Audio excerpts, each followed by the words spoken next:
வடக்கு கிழக்கில் சுமந்திரனின் கர்த்தால் போராட்டத்தின் எதிரொலியாக மகிந்த ராஜபக்சவின் நாமம் தனி சிங்கள பகுதிகளில் மேலெழும்ப ஆரம்பித்துள்ளதோடு யுத்த வெற்றியின் நாயகன் என்றெல்லாம் பேசுபொருளாகியுள்ளதாக நடுநிலை வகிக்கும் சிங்கள புத்திஜீவிகள் கருத்து தெரிவிக்கின்றனர்.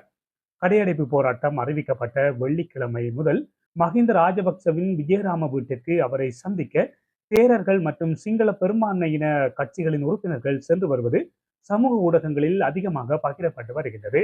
இவ்வாறான பதிவுகளினால் சிங்கள சமூகத்தில் பிற்போக்கான சிந்தனையாளர்களின் பல்வேறான பேச்சுக்கள் இனங்களுக்கிடையிலான சில சலசலப்புகளை ஏற்படுத்துமா என்ற அச்சம் சூழ்ந்துள்ளதாக நடுநிலை வகிக்கும் சிங்கள புத்திஜீவிகள் விசனம் வெளியிட்டிருக்கிறார்கள்.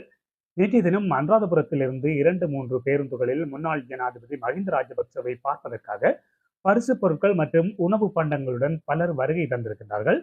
இந்த காட்சிகள் தென்னிலங்கை ஊடகங்கள் மற்றும் சமூக வலைத்தளங்களில் ஒளி பரப்பும் செய்யப்பட்டிருக்கின்றன. இவ்வாறான செயற்பாடுகள் ராஜபக்சக்கள் மீது தற்போது பெருமளவில் மக்களுக்கு இருக்கும் வெறுப்பான மனநிலையில் மாற்றத்தை ஏற்படுத்துமா என்கின்ற ஒரு கேள்வி எழுவதாகவும் அவர்களால் சுட்டிக்காட்டப்பட்டிருக்கின்றது.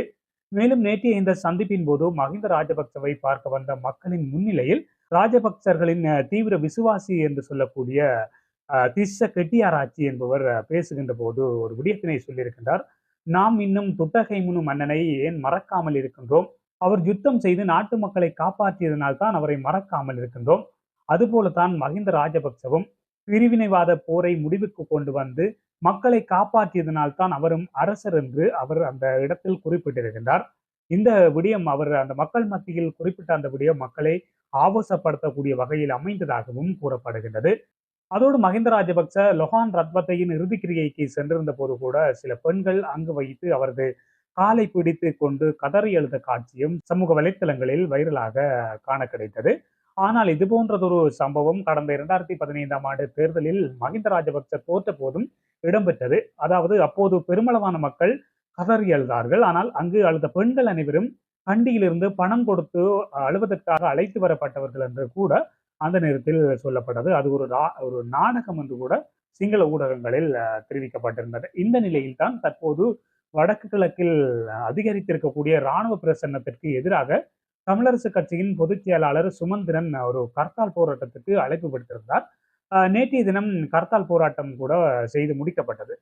நாட்டை காப்பாற்ற அரும்பாடுபட்ட இராணுவத்திற்கு எதிராக ஒரு சமூகம் வேலை செய்து கொண்டிருக்கின்றது என்கின்ற அடிப்படையில் இந்த கடையடைப்பு போராட்டத்தை காரணம் காட்டி நாட்டை மீண்டும் காப்பாற்றுவதற்காக மகிந்த ராஜபக்சவின் தலைமைத்துவம் தேவை என்ற அடிப்படையில் தென்னிலங்கை மக்கள் மத்தியில் பிரச்சாரம் மேற்கொள்ளப்படுவதாக தெரிவிக்கப்படுகின்றது.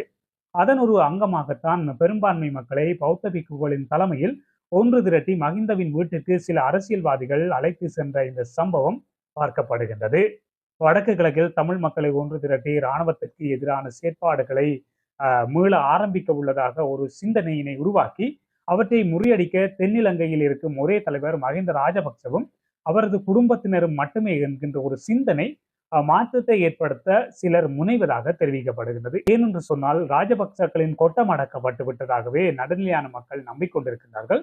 அந்த நம்பிக்கையினை தகர்க்க ஒரு சந்தர்ப்பம் பார்த்து கொண்டிருந்தவர்களுக்கு இந்த சுமந்திரனின் இந்த ஹர்த்தால் போராட்டம் வாய்ப்பாகிவிட்டதாகவும் விமர்சிக்கப்பட்டு வருகின்றது.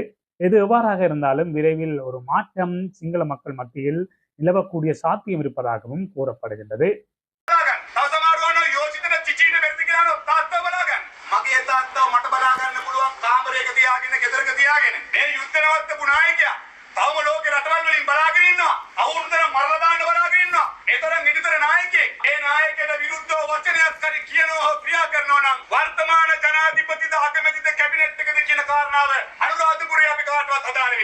ඔබතුමාට ඕන වරප්‍රසාදයක් ආණ්ඩුවේ තියෙන කුහකකමට නැති කරපුවාවේ. හැබැයි ඔබතුමාට අංශුවකාරී අතට කොතෙන්ටාරි අංශුවකාරී දැනීමක් ඇති වෙන දෙයක් වුණොත් අනුරාධපුර දිස්ත්‍රික්කයේ පවුල් පිටි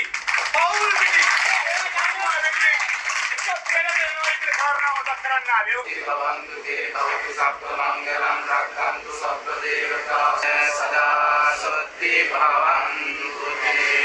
ඔබතුමාගේ මයිලකට හරි අතක් තියලා ඔබතුමා මේකෙදින් එළියට දාන්න ආවොත් මහා සංඝරත්නයේ පෙරටෙනවා. ජාති පක්ෂ කුල ભેදයකින් තොරව මහා ජලගඟක් අරගෙන අපි කොළඹට එනවා. ඔබතුමා අපිට බරක් නැහැ. අපේ පන්සලෙත් ඔබතුමා වෙනුවෙන් ඉන්න කාමරයක් අදක් තියෙනවා. මම ඒක ගියාම අතුපතු ගන්නවා. ඒ නිසා ඔබතුමා අපිට රජේ, ඔබතුමා අපිට දෙවියෙක්.